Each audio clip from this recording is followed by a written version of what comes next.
12 skyrius. Kas atsitiko seniui besmegeniui. Apimti siaubo visi žiūrėjo į didžiulius baltuosius lokius. Apie kaminą ne vienas nepagalvoja. Kaip gaila, kad jo neužkišo. Einu įleisti stebuklingojo senio besmegenio, tarė pirmasis baltasis lokys. Tada liūdnai prabilo tėtis lokys.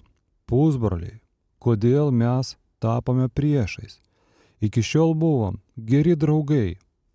4 baltieji lokiai priblokšti pažvelgė jį ir mamą lokę. Paskui užsėdami puolė prie jų. Džo pamanė, kad jie puola 3 ruduosius lokius. Bet baltieji lokiai nemanė pradėti kovos. Jie stipriai apkabino 3 ruduosius ir vaikai nustebę pamatė, kad gauruotais jų snukiais rytasi ašaras. Mes nežinojom, kad čia jūs, paaiškino baltieji lokiai. Niekada nebūtume pradėję sniego mūšio, jei būtume žinoję, kad jūs esate 3 lokiai, kurios baisiausiai mylime. Nusiraminkit, tarė mama lokė, šluostydama baltojo lokio ašaros nuo savo kailio. Nieko baisaus, bet dėl Dievo pasakykit kitiems lokiams, kad mes draugai. Nenoriu, kad jie išlaužtų duris. Mėnulveidis atidarė duris ir suriko. Lokiai, nebesilaužkit. Čia jūsų pusbrolių 3 lokių namelis. Mes draugai. Bet baltieji lokiai nieko neatsakė. Ir į vidų nuėjo, vietoj jų pro duris įsispraudė didelis baltas pavydalas. Stebuklingasis senis besmegenis.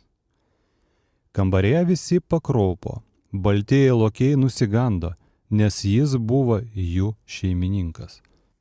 Senis besmegenis uždarė duris ir piktai nužvelgė draugiją akmenukų akimis. Net mano lokiai persimetė į priešo pusę, tarė jis. Oho, gal norit, kad visus sustingdyčiau į ledą? Niekas neištarė nei žodžio.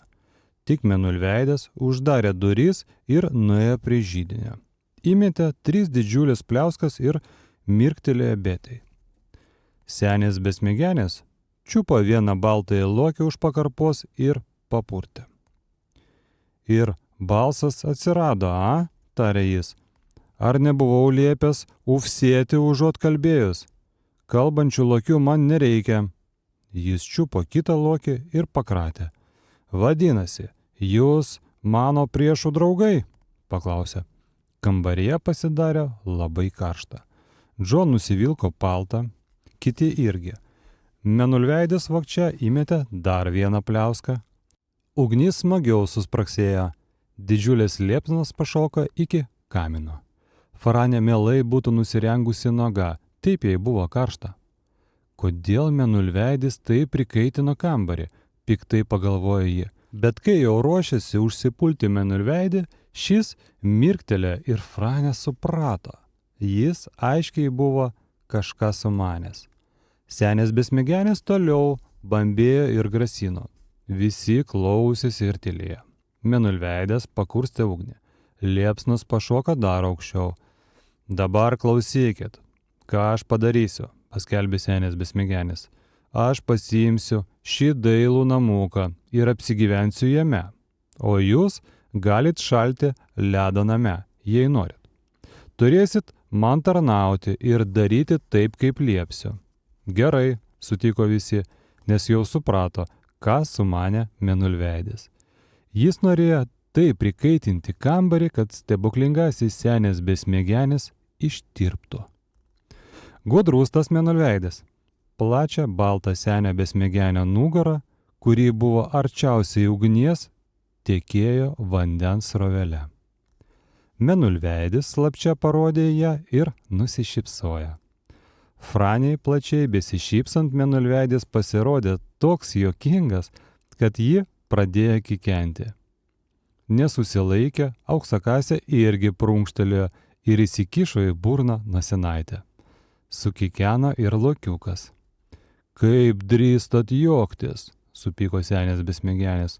Lauk, visi lauk, dabar čia mano namas, jums jame vietos nėra. Visi išėjo į lauką. Tik Mėnulveidis atsitūpė už didelės kėdės ir liko kurstyti ugnies, kad neužgestų. Lauke spygino šaltis.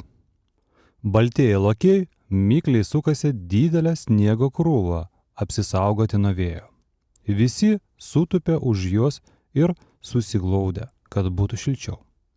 Baltieji lokiai šildė vaikus, apkabinę gaurotomis letinomis.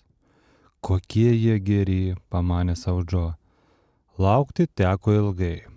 Pro trobos kaminą be paliovos rūka dūmai ir visi suprato, kad Mėnulveidis saugo ugnį.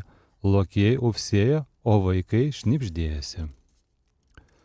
Staiga trobelės durys atsilapoja. Tarpduryje išsišiepęs kaip pilnatys stovėjo Mėnulveidis. Galit grįžti, tarė jis. Daugiau nebėra ko bijoti. Visi būriu puolė į trobelę. Džo ėmė dairytis senio besmegenio, bet jo niekur nesimatė, tik didelė bala rodė, kad jo čia būta. Labai greitai ištirpo, tarė Mėnulveidis. Buvo stebuklingas ir galingas, bet padarytas iš sniego. Todėl ištirpo kaip paprastas senis besmegenis saulėtą rytą.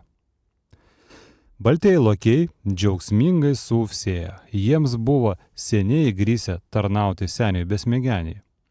Laikas atsisveikinti, pasakė jie 3 lokiams. Jūsų namelis labai jaukus, bet mum jame per šilta. Atvykite į svečius, kai tik panorėsite. Sudiev. Visi puolė glėbešiotis, o Džo nuoširdžiai nusiminė, jos išlydėdamas. Mėnulveidis uždarė duris. Dabar ir mes grįšime namo, tarė jis. Ši šalis man jau šiek tiek paboda. Nagi lokiai, padėkit man gražinti trobelę į vietą. Būrė jis kitaip nei anksčiau. Mėlyna kreida nubrėžė ant grindų apskritimą ir 3 lokiai atsistojo jame susikibę rankomis. Mėnulveidis ėmė šokti aplink, giedodamas keistus stebuklingus žodžius. Pakilo vėjas, trobelė ėmė svyruoti, sutemo ir valandėlę niekas nieko nebematė. Bet tamsa pamažu išsisklaidė. Vėjas nurimo, pro langą jaukiai įspindo saulę. Žiū, sušuko Betė, mes grįžom į tą pačią miško aikštelę, kur pirmą kartą pamatėm lokių namą. Be to, dabar diena, o ne naktis. Mūsų nuotykis truko kiaurą naktį, nusijuokė Mėnulveidis. Teka saulė, naktis baigėsi. Bėkit namo, vaikai, nes gausit barti, kad lakstot naktimis. Vaikai apkabino auksakasę ir padavė ranką 3 lokiams. Kada nors ateisim jūsų aplankyti, pažadėjo Franė. Dėkui už pagalbą. Mėnulveidis su vaikais lėkė takeliu į geležinkelio stotį. O auksakasė ir lokiai stovėjo prie namelio durų ir majavo. Į stotį jie atbėgo greit, sulaukė traukinio, nukelė stogą ir išsitaisė vagone.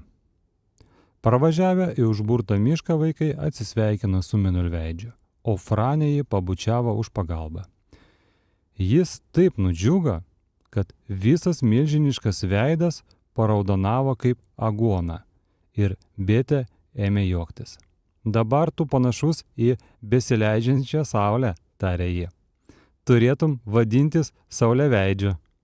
Sudiev, tikiuosi dar pasimatysim, sušuko Mėnulveidis. Vaikai parėjo namo ir tik valandą numigo, nes atėjo laikas keltis. Jie visą dieną knapsėjo nosimi.